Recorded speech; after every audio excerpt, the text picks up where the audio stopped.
amados ajín, vamos a tomar asiento de Bacallá. Amados ajín de internet, tomen asiento ahí en sus casitas o donde quiera que se encuentren esta mañana de Shabbat. Y vamos a ver un tema sumamente importante, amados. Un tema que hemos estado viendo en estos últimos meses.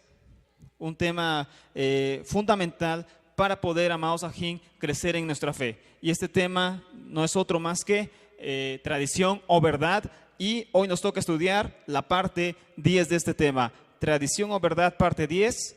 Y lleva como título El Mesías en Yom Kippur. Tradición o verdad, parte 10. El Mesías en Yom Kippur.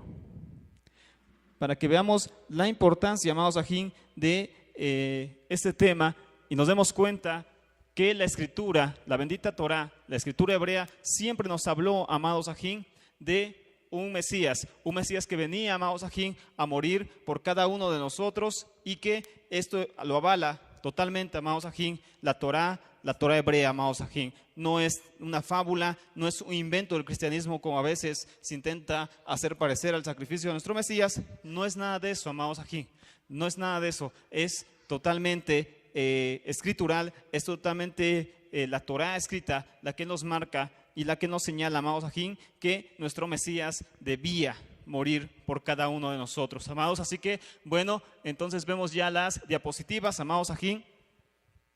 En internet posiblemente no se aprecien totalmente porque es de día y hay mucho sol, etcétera, pero después se las pondremos en YouTube para que ustedes las puedan ver ya con más detalle y ya el tema ya haya editado, amados. Pero por ahora yo voy a leerlas para que ustedes las puedan escuchar desde su casita.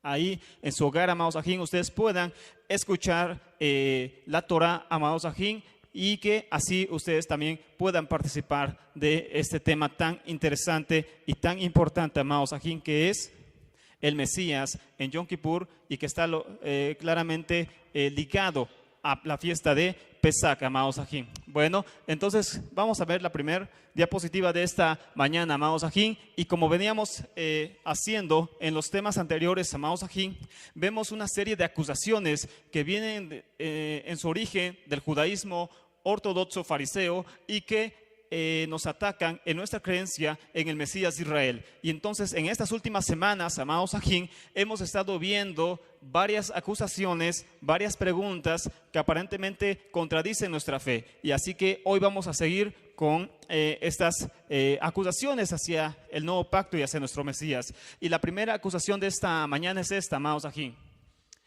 Como primer lugar, vamos a ver esto.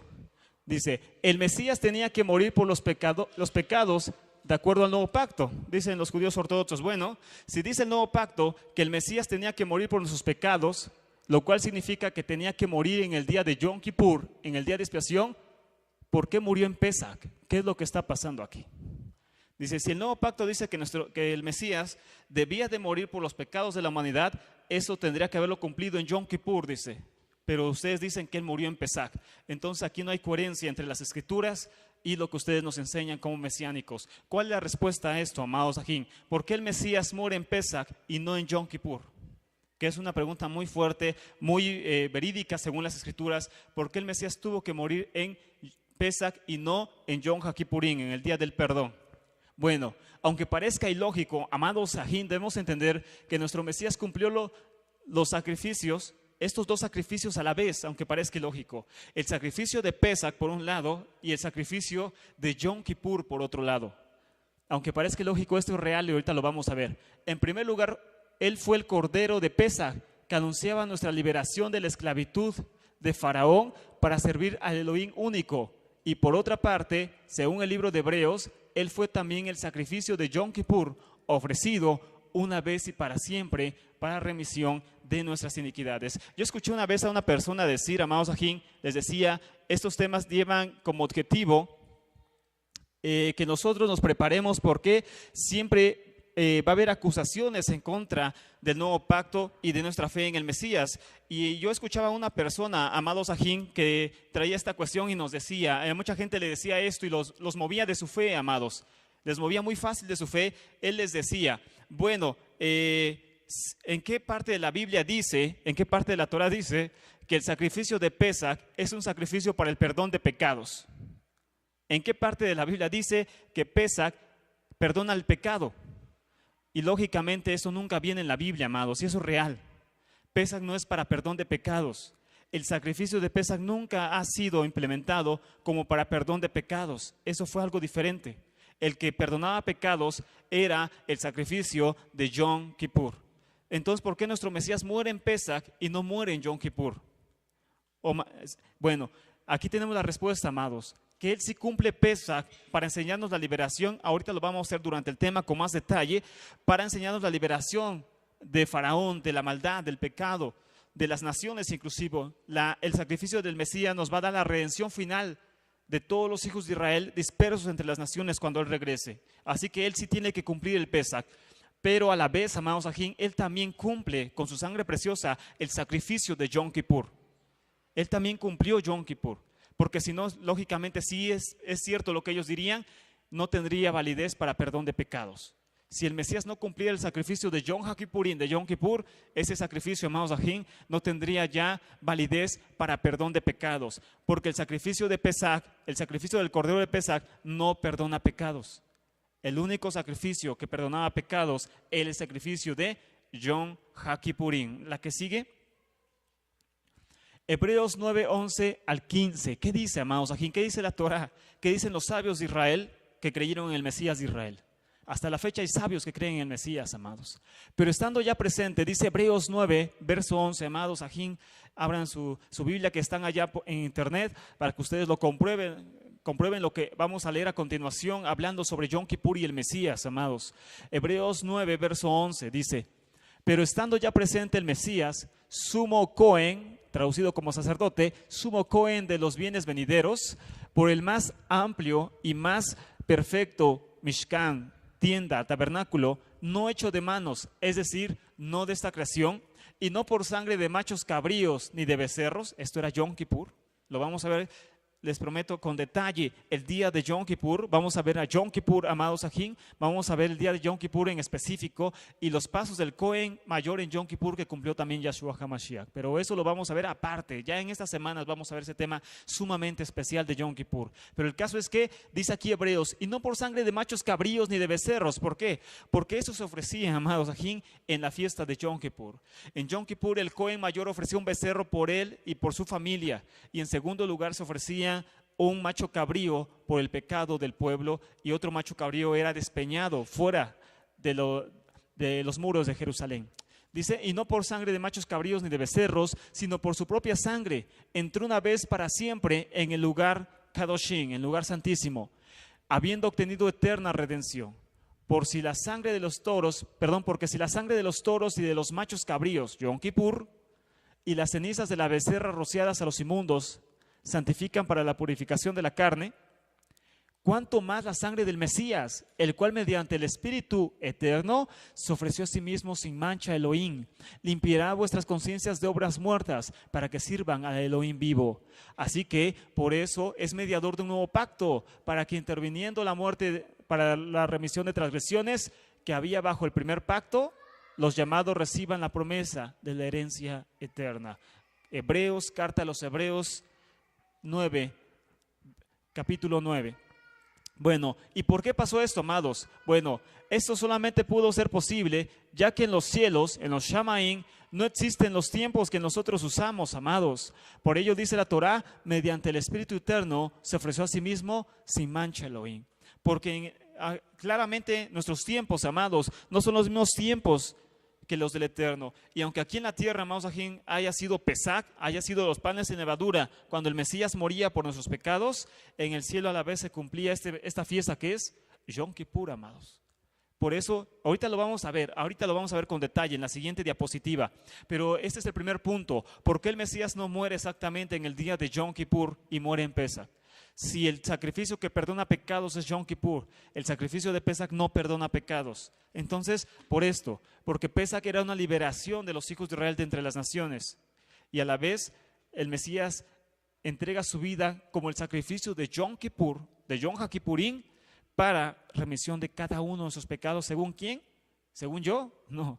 según el libro de Hebreos, amados, escrito por uno de los sabios más grandes de toda la historia, que para mi gusto fue Shaul.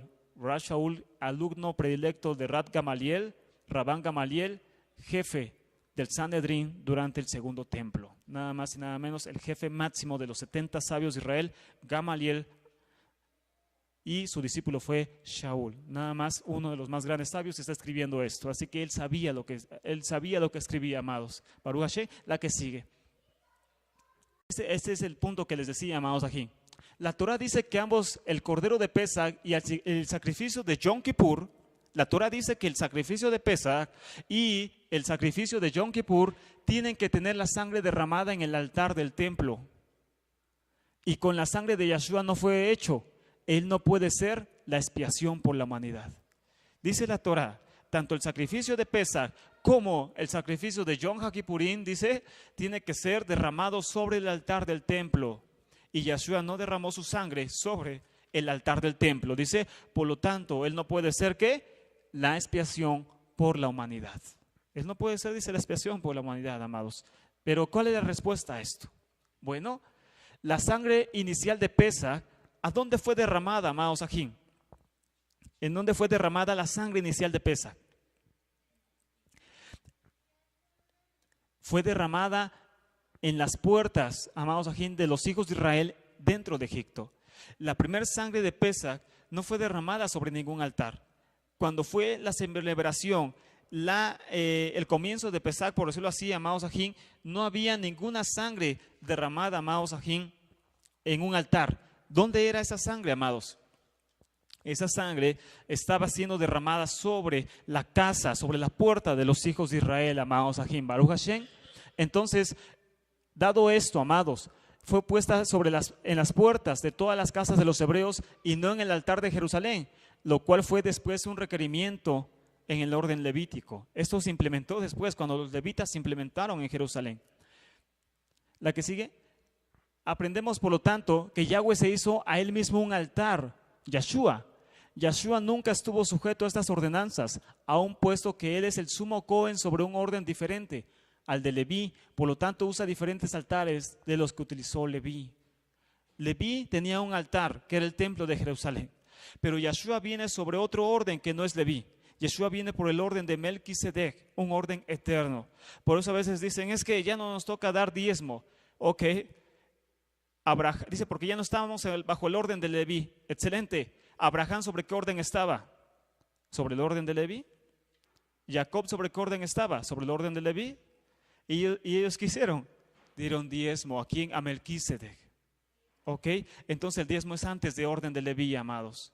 El Shabbat es antes del orden de Leví. Los sacrificios es antes del orden de Leví. El Mesías se ofreció una vez y para siempre, no bajo el orden de Leví. ¿Dónde lo dice? Nuevamente vamos al libro de Hebreos, amados, la carta a los hebreos, los que conocían la Torah, los que tenían todas estas preguntas, porque los hebreos conocían el templo, los hebreos entraban al templo, eran hebreos, ellos tenían permiso de entrar al templo, los gentiles no. Los hebreos entraban al templo, los hebreos celebraban Yom Kippur, los hebreos celebraban Pesach en el templo, derramaban la sangre en el altar, y ellos tenían esas preguntas. Entonces, ¿qué está pasando? Le decían a Shaul, a los enviados, ¿cómo es que el Mesías muere? Entonces, ¿qué yo voy a hacer en Yom Kippur? ¿Acaso voy a ir al templo otra vez en Yom Kippur? Le decían a Shaul, y él le responde esto, Hebreos 7:11. Si pues la perfección fuera por el sacerdocio levítico, para que se entienda, tiene otro nombre, claro está. Si pues la perfección fuera por el sacerdocio levítico, dice, o sea, por el templo que ahorita estaba en pie, en ese momento el templo estaba de pie, dice, si el sacerdocio fuera por el orden levítico, porque bajo él recibió el pueblo la Torá, ¿qué necesidad habría aún de que se levantase otro Cohen, otro sacerdote según el orden de Melquisedec y que no fuese llamado según el orden de Aarón?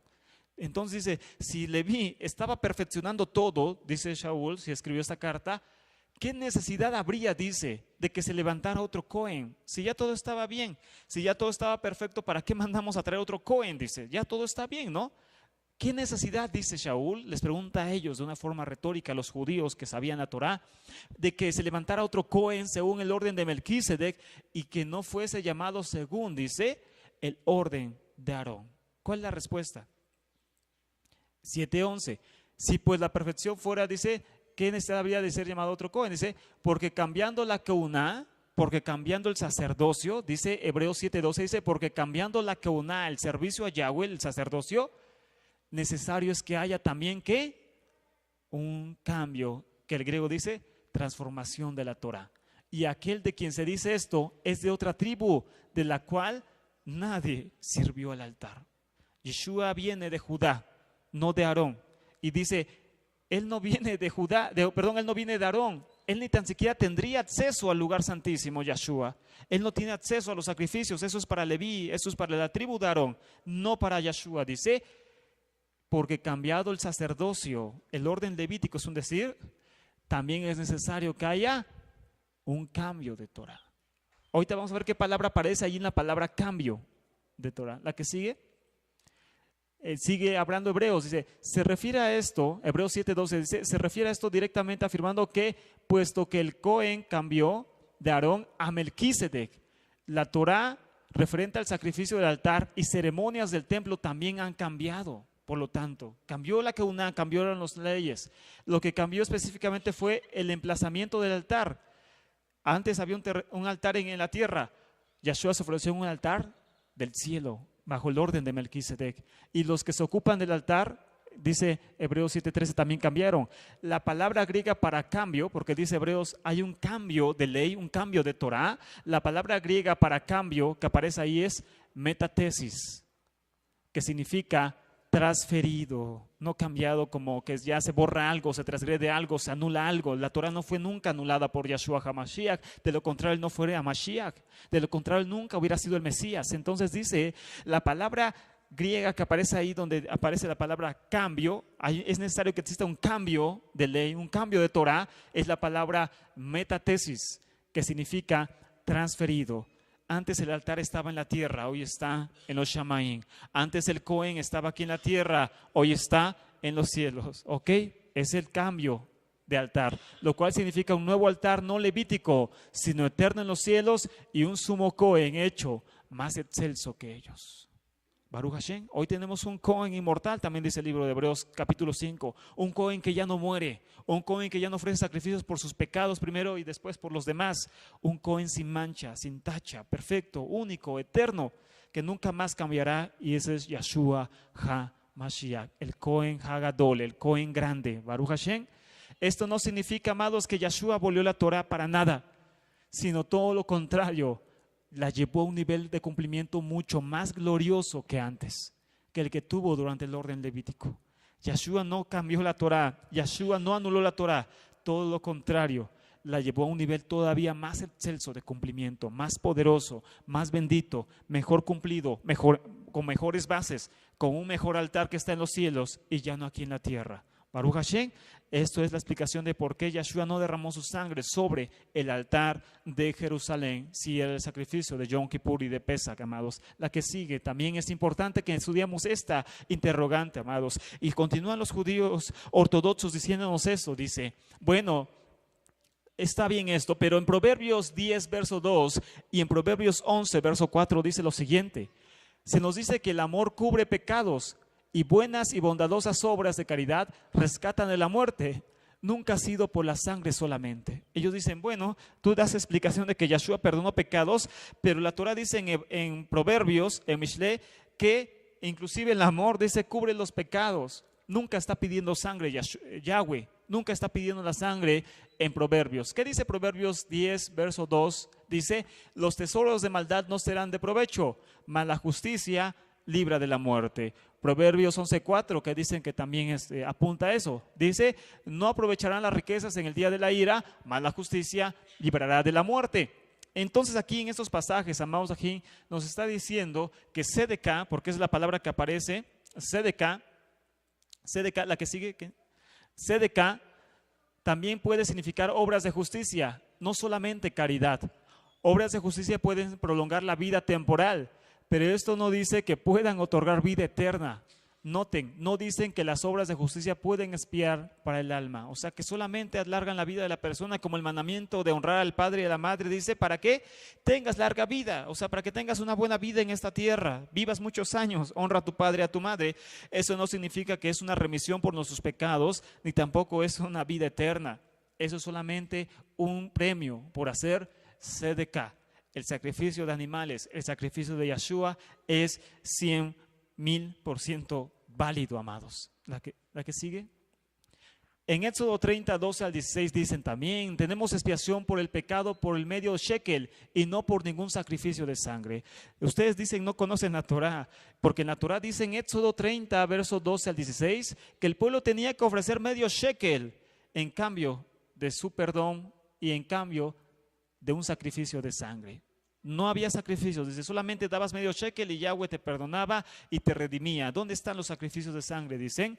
Bueno, ¿qué dice Éxodo 30, 11 en adelante? Dice, habló también Yahweh a Moisés diciendo, cuando tomes el número de los hijos de Israel, conforme a la cuenta de ellos, cada uno dará a Yahweh el rescate de su persona. Cuando los cuentes, para que no haya en ellos mortandad, cuando los hayas contado, esto dará todo aquel que sea contado, medio ciclo, medio shekel, conforme al ciclo del santuario. El ciclo es de 20 jeras, la mitad de un ciclo será la ofrenda a Yahweh. Todo lo que se ha contado de 20 años arriba dará la ofrenda a Yahweh. La que sigue. Esta ordenanza no es un estatuto de perdón, amados. No perdona pecados en lo absoluto. Es una señal o símbolo de arrepentimiento personal del paganismo de todos los individuos israelitas. Era un símbolo de rescate porque ellos estaban saliendo de Egipto y tenían que redimir ese pecado que tenían de idolatría y del paganismo a Yahweh con medio shekel. Esta ordenanza no tenía relevancia en pecados individuales, ya fueran intencionales o involuntarios. El medio shekel era simbólico en la parte de que Israel 50%, medio shekel, y Yahweh 50%, medio shekel, combinándose para dar nueva vida. La otra mitad la daba Yahweh. Amén. Entonces, esa es una de sus enseñanzas. Por ende, entendemos esto, amados ajín, que esto nunca fue, amados, un mandamiento. Esto nunca fue una ordenanza para perdón de pecados. El medio shekel cumplía algo diferente, amados ajín. El medio shekel era algo totalmente diferente. Baruch Hashem, amados ajín. La que sigue, Bakashá. Bueno, entonces continuamos, amados ajín, y con la quinta objeción dice así. En 2 de Samuel, capítulo 12, verso 13 y 14. En 2 de Samuel, capítulo 12, verso 13 y 14. David se arrepiente delante de Yahweh y recibe expiación sin sacrificios de sangre. Esto confirmado en el Salmo 51, Baruch Hashem. Entonces dice la Torah en 2 de Samuel capítulo 12, dice, David se arrepiente delante de Yahweh y recibe perdón por sus pecados, dice, sin sacrificios de sangre. Esto es confirmado en el Salmo 51. Entonces aquí decimos, amados, bueno, ya ven, la Torah, o más bien el libro de Hebreos está mintiendo cuando dice que toda remisión de pecados necesita sangre. Dicen, esto es mentira porque en 2 de Samuel David se arrepiente sin sacrificios de sangre y Yahweh lo perdona. Eso dice el Salmo 51. ¿Ok? ¿Cuál es la respuesta a esto, amados ajín? La respuesta es simple. El Salmo 51, versos 16 y 17, habla claramente que lo que el Eterno siempre pidió en su pueblo fue un arrepentimiento genuino de todas sus acciones malas y una vuelta real a sus mandamientos. Los sacrificios eran demandados, pero siempre ocupando un segundo lugar. Es lógico eso, amados. Los sacrificios sí eran demandados por el Eterno, pero ocupaban siempre un segundo lugar. Lo primero que dice este Salmo 51, donde David habla del Teshuvah, dice que tú no quieres sacrificios que yo te daría. Es mejor para ti, dice, un corazón contrito y humillado. Entonces, ¿qué está hablando ahí? No significa que David no ofrezca sacrificios por el pecado. Está diciendo que antes que ese sacrificio solamente voluntario, monótono, tenía que haber teshuvá en la persona para que el Eterno aceptara lo demás. El sacrificio era segundo lugar. Lo primero era el arrepentimiento genuino de la persona. Hay otro punto semejante a esto y otra acusación sobre esto. Dice, en el libro de Jonás, capítulo 3, versos 5 al 10, vemos a todo Nínive, la capital de Asiria, una ciudad pagana, todos siendo perdonados sin ninguna sangre, ni sacrificios de sangre. Esta gente no eran hebreos y fueron perdonados. Ninguna sangre fue necesitada para perdonar a Nínive. Vemos en el profeta Jonás cómo él va a predicar durante 40 días el arrepentimiento a Nínive. Y dice la Torá que todos se arrepienten y el Eterno los perdona. Dice, entonces, ¿en dónde está el sacrificio de sangre? ¿En qué momento los ninivitas, que no eran ni hebreos, ofrecen sacrificios de sangre para perdón de pecados? Es mentira, dicen, Brit Hadashah está mintiendo. Brit Hadashah dice que se necesita sacrificio de sangre y eso no dice la Torá. ¿Cuál es la respuesta, amados? Este libro muestra la compasión de Elohim por las naciones que no tienen Torá, claramente. De hecho, durante la fiesta de Sukkot se debían ofrecer 70 toros como una forma de intercesión por aquellas naciones. Durante los días de Sukkot, según la Torá, esto es Torá total, en Números dice que se tenían que ofrecer un total de 70 toros por las 70 naciones existentes en la tierra, como una forma de intercesión por las naciones que no tenían Torá. Y esos sacrificios sí eran aceptados. ¿A dónde? En el altar de Jerusalén, por el orden levítico. O sea que había sacrificios por ellos, había sacrificios por nosotros los mexicanos, sin que ni tan siquiera lo supiéramos. Por eso una frase de los sabios dice, si Roma hubiera sabido lo que significaba destruir el templo de Jerusalén, ellos mismos lo hubieran pegado ladrillo a ladrillo, porque en Sukkot se ofrecían 70 sacrificios, incluyendo por Roma. Y se ofrecían sacrificios de intercesión por Roma, por Grecia, por Yaván, por cada tribu, lengua y gente que estaba en esta tierra. Se ofrecían sacrificios en la fiesta de Sukkot, incluyendo Nínive, por supuesto. Entonces, por eso dicen una frase de los sabios, si Roma hubiera sabido lo que significaba destruir el templo, que se intercedía por ellos, ellos mismos lo hubieran pegado ladrillo a ladrillo porque no supieron el daño que se hicieron ellos mismos. El plan de justificación siempre ha sido diferente para su pueblo que con las demás naciones, amados. El plan de justificación ha sido diferente, de perdón de pecados, ha sido diferente para el resto del pueblo que con el pueblo, a diferencia de las demás naciones. ¿Dónde dice esto? Vamos al Brit Hadashah, Romanos 2:14, Shaul hablando, un sabio de la Torá, decía esto, porque cuando los gentiles que no tienen, ¿qué? Torá, los gentiles no tienen Torá, hacen por naturaleza lo que es de la Torá. Estos, aunque no tengan Torá, son Torá para sí mismos, mostrando la obra de Torá escrita en sus corazones, dando testimonio en su conciencia y acusándoles o defendiéndoles sus razonamientos. En el día en que Elohim juzgará por Yahshua HaMashiach los secretos de los hombres conforme a mi besorá, conforme a mis noticias de salvación. ¿Ok? Entonces, aquí lo dice claramente Shaul. Cuando los gentiles dicen que no tienen Torah y hacen por naturaleza lo que es de la Torah, que es Teshuvah, que es de la Torah el Teshuvah, aunque no tengan Torah, son Torah para ellos mismos, mostrándoles la obra de Torah escrita en sus corazones, dando testimonio a su conciencia, acusándoles o defendiéndoles sus razonamientos. ¿Ok? Entonces vemos que sí había sacrificios de perdón. ¿Y dónde estaban? Estaban en Sukkot, estaban en el templo de Jerusalén. Para esto precisamente, para que las naciones vinieran al conocimiento del Elohim verdadero, Baruch Hashem, y esto vendrá totalmente cuando el Mesías venga a esta tierra, regrese a esta tierra, la tierra será llena del conocimiento del Elohim como las aguas cubren el mar. Baruch Hashem, todas las naciones bajo el yugo del Mesías y de la bendita Torah, amados. Pero existe una cuestión más, dicen, en Oseas 14, verso 1 y 2, prueba que los sacrificios ya y nunca fueron necesitados. La Escritura dice en el verso 2 que los sacrificios de nuestros labios son conocidos como los toros de nuestros labios. ¿Cómo podemos traducir toros de nuestros labios? Cuando nuestros labios confiesan arrepentimiento, Yahweh lo ve igual que un sacrificio de animal. Oseas 14, verso 1 y 2, interpretación de los rabinos de todo el mundo. Oseas 14, verso 1 y 2 dice, acepta los toros de nuestros labios. Bueno, dice, esto no significa otra cosa que cuando se confiesa arrepentimiento, Yahweh ve igual que un sacrificio de animal en el templo de Jerusalén. ¿La que sigue? Oseas 14, 1, verso 1 y 2 dice, vuelve, oh Israel, a Yahweh tu Elohim, porque por tu pecado has caído. Llevad con vosotros palabras de súplica y volver a Yahweh y decirle, quita toda iniquidad y acepta el bien, y te ofreceremos la ofrenda de nuestros labios. En hebreo, la palabra ofrenda también se traduce como, o fruto, ahí realmente debería decir fruto, también se traduce como toros, los toros de nuestros labios. El escrito masoreta traduce los toros de nuestros labios, enseñando que las oraciones han reemplazado los sacrificios y por eso la existencia de los llamados sidurín, el major de Yom Kippur que leímos hace 8 días.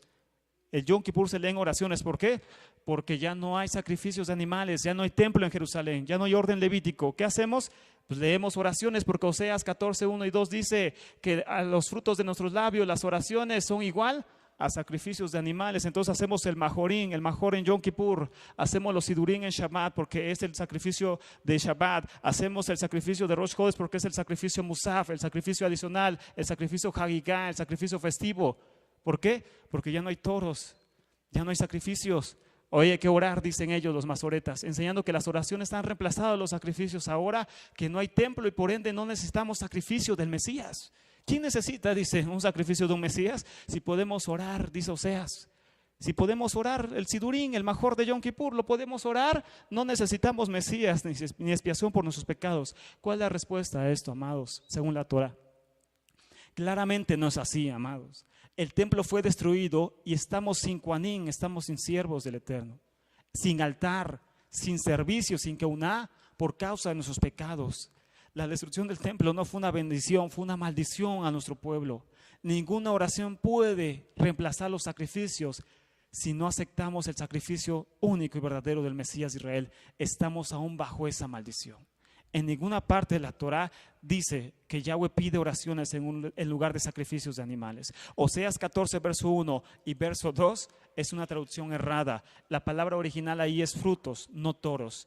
Que se traduzca como toros es otra cosa, pero eso es a fin de cuentas metafórico. No podemos decir que el Eterno en ese tiempo de Oseas estaba pidiendo que se orara en lugar de que fueran a sacrificar a Jerusalén. Eso no puede ser así, amados, porque se estaría anulando la Torah, no solamente ahora, sino antes. Estaríamos anulando los sacrificios de animales aún antes del Mesías, no solamente ahora, amados. Lógicamente esto no tiene base escritural, base bíblica, por decirlo así, de que los sacrificios pueden ser semejantes a una oración. Eso nunca lo enseñó el Eterno, amados, sino nunca hubiera dado orden levítico, orden de los sacrificios y cosas semejantes, amados. La que sigue, y de hecho nunca regresarían los sacrificios. Ahorita vamos a ver que en el milenio regresarán los sacrificios.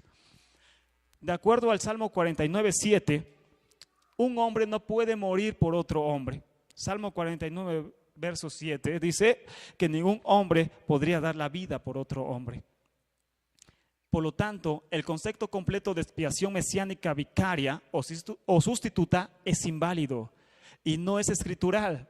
El hombre es responsable por sus propios pecados y otro no le puede asistir en una forma sustituta o vicaria. Vicaria lo usa el catolicismo, pero no es una palabra católica. Vicaria significa el que toma el lugar de otro. Entonces, dicen entonces, Salmo 49, 7 es explícito, mesiánicos, entiendan que un hombre no puede morir por otro hombre. No puede. Por lo tanto, el concepto completo de expiación mesiánica vicaria o sustituta es inválido y no es escritural. El hombre es responsable por sus propios pecados y otro no le puede asistir de una forma sustituta, no puede pagar por él. El hombre morirá por sus propios pecados, dice la Torah. Bueno, ¿cuál es la respuesta, amados? Puesto que ningún hombre puede morir por otro hombre y ningún hermano puede morir por los pecados del hermano, eso nulificaría el reclamo que Yeshua no era Yahweh en la carne, amados. ¿La que sigue? Puesto que si él no era Yahweh manifestado en la carne, él como mero humano judío no podía redimir a nadie más. Todo esto la Escritura prueba en el Salmo 49, 7, es que Yeshua no era un mero hombre. De lo contrario, el Eterno nunca hubiera aceptado el sacrificio del Mesías, porque era un mero hombre, como creen judíos. El Mesías va a ser un hombre, va a venir, va a mover a Jerusalén, va a mover la economía mundial y se acabó. No. ¿Por qué? Porque ahorita vamos a ver una cita clave en la Torah de que el Mesías tenía que morir por los pecados del hombre. No es un invento cristiano, ya lo vimos hace 8 días, inclusive la tradición judía enseñaba que el Mesías tenía que morir, amados, por nosotros. Entonces es claro que Yeshua no era un mero hombre, sino nuestro mismo Yahweh manifestado en la carne, y ese va a ser el tercer bloque de los temas, la divinidad del Mesías. Este es el último tema de este bloque sobre el sacrificio del Mesías y su validez en la Escritura, pero después vamos a ver detalle a detalle también las acusaciones en contra de la divinidad del Mesías desde un punto de vista judío ortodoxo que atacan la divinidad del Mesías, ¿ok? Pero este es el punto, amados, y este punto es sumamente importante y está sumamente ligado, amados, íntimamente ligado, perdón. Dice, en un punto Moisés quería tratar la expiación vicaria con Yahweh. Dice, en Shemot, en el libro de Éxodo, dice, Moisés quería tratar la expiación vicaria con Yahweh. O sea que él se quería dar en lugar de Israel. Dice, ¿lo aceptó Yahweh? ¿Yahweh aceptó el sacrificio de Moisés? Desde luego que no. Él rehusó la oferta de Moisés en Éxodo 32:30 por decir que la nación y el individuo tiene que cargar con su propio pecado, su propia responsabilidad. Esto es aún más confirmado en Deuteronomio 24:16, Ezequiel 18:4 y en toda la Escritura. Entonces dice, eso que un hombre tiene que ofrecerse por otro es mentira, dicen, porque ya lo vimos en la Torá, que el primer redentor Moisés intentó morir por el pueblo, intentó morir en rescate del pueblo, dice, y Yahweh no aceptó su rescate. Yahweh no aceptó la vida de Moisés, no aceptó Yahweh la vida de Moisés. Bueno, Elohim solo la aceptaría cuando fuera ofrecida por el apartado de Israel, el mismo Mesías, ahorita lo vamos a ver.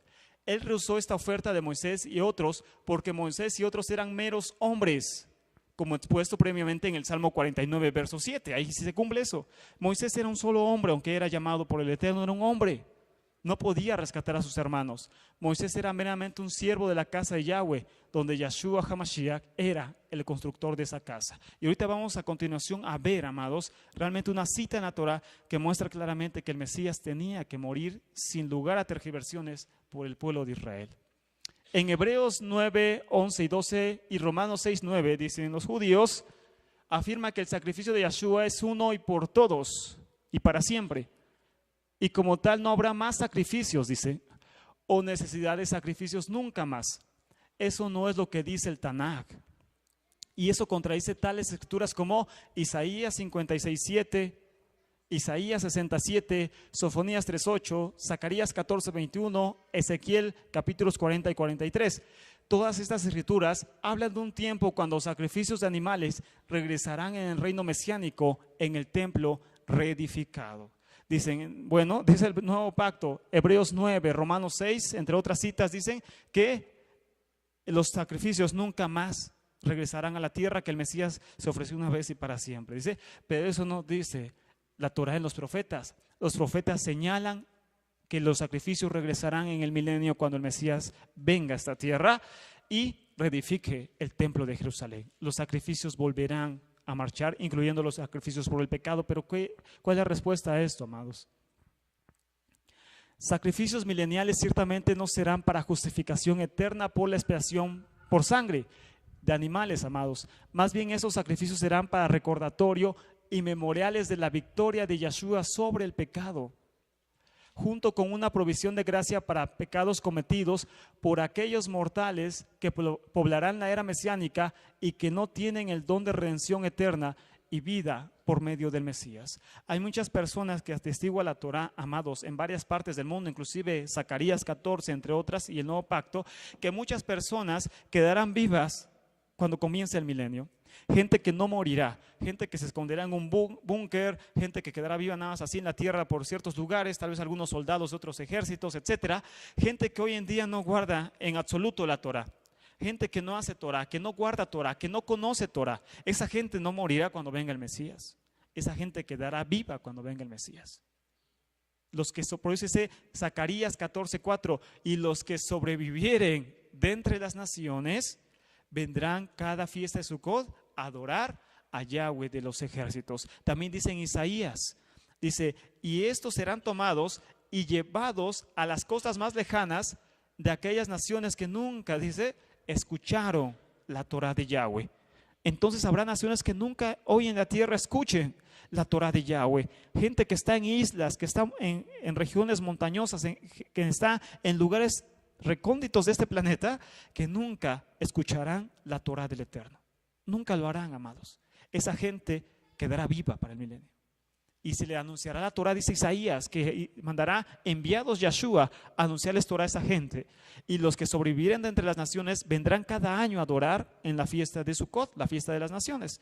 Y entonces esa gente lógicamente no está redimida por el Mesías. Nunca aceptó su sacrificio, nunca guardó Torah, nunca guardó Shabbat, nada de eso. Esa gente volverá a morir en el milenio, lo que dice Isaías. Volverá a morir, esa gente sí morirá durante el milenio, no tendrá vida eterna. Y esa gente lógicamente también pecará durante el milenio. También lo dice Isaías. Habrá pecado durante el milenio. Esos pecados serán redimidos en el altar reedificado de Jerusalén. Baruch Hashem, la que sigue. Última de esta tarde, y con eso cerramos este bloque de el sacrificio del Mesías, amados, con algo muy interesante y muy bonito. Dicen los judíos ortodoxos por último, ningún verso en la Torah habla de la necesidad de un Mesías divino derramando sangre, ni que el pueblo tenga que creer en sangre derramada por un Mesías. Ningún verso, dice, de la Torá habla de la necesidad de un Mesías divino derramando sangre, ni que el pueblo tenga que creer en sangre derramada por un Mesías. Apenas escuché esto de un rabino sefardí que también ataca bastante el mesianismo, pero sobre todo el cristianismo, amados. Él es Manny Viñas y decía esto precisamente.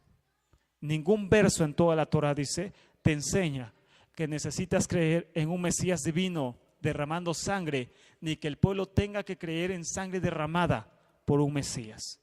¿Cuál es la respuesta a Manny Viñas, amados? Y a esto es un decir.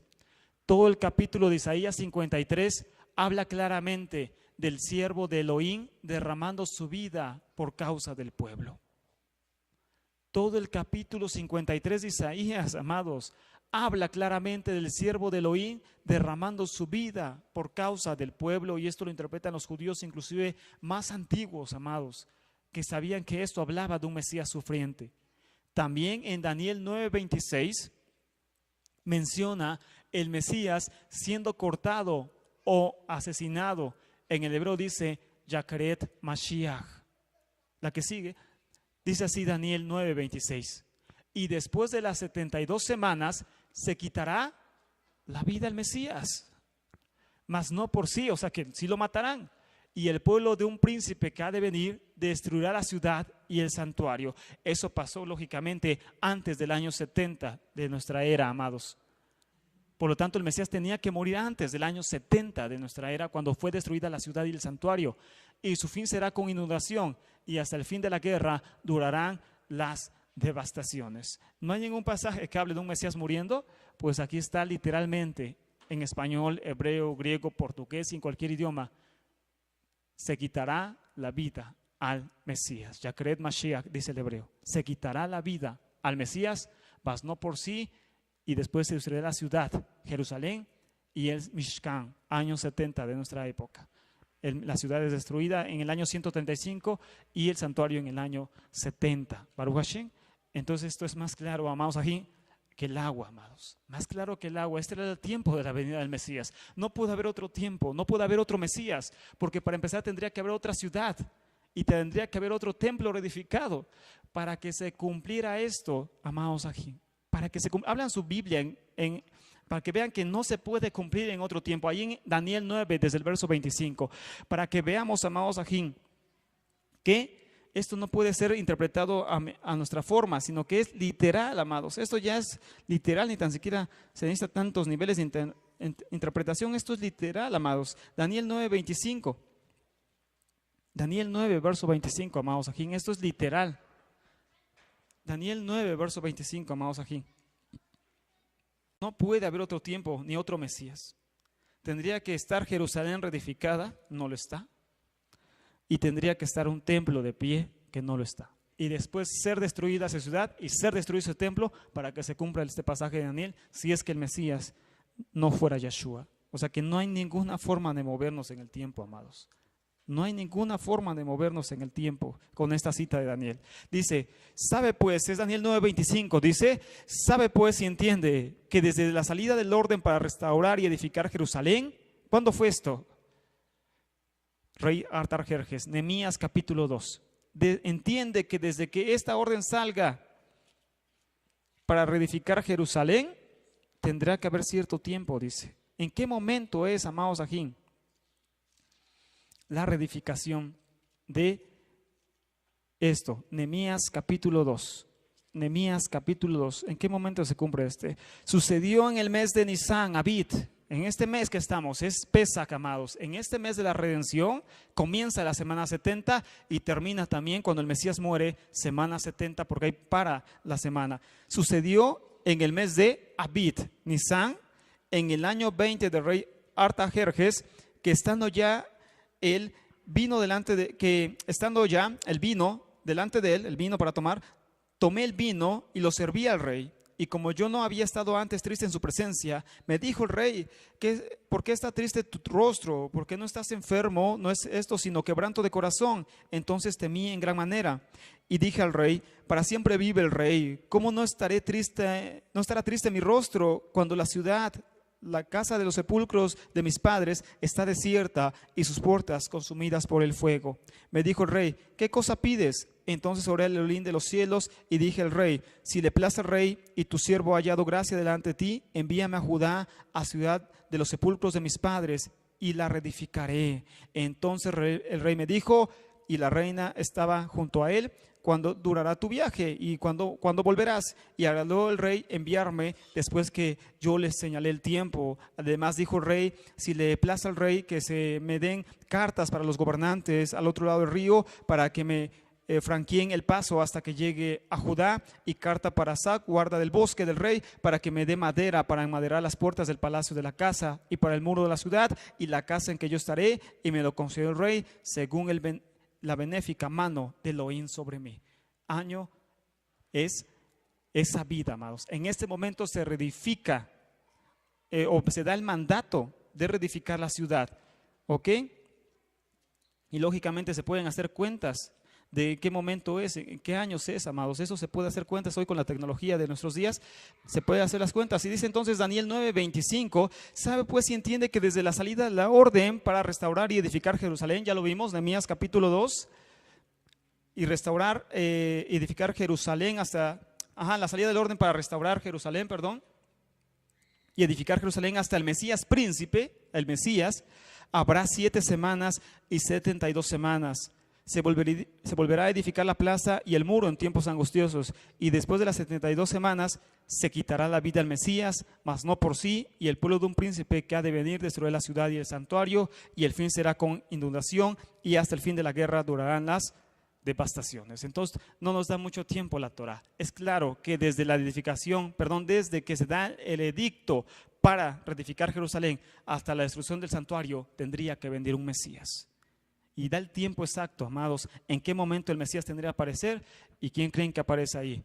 Yeshua HaMashiach, en ese tiempo, para anunciar liberación a nuestro pueblo y ser el Mesías sufriente que anunciaron los profetas. Así que vamos a ponernos de pie para dar gracias al Eterno, amados Ajín. Y hasta acá termina este bloque de temas sobre el sacrificio del Mesías de tradición o verdad. En el siguiente bloque estaremos tratando sobre la divinidad del Mesías.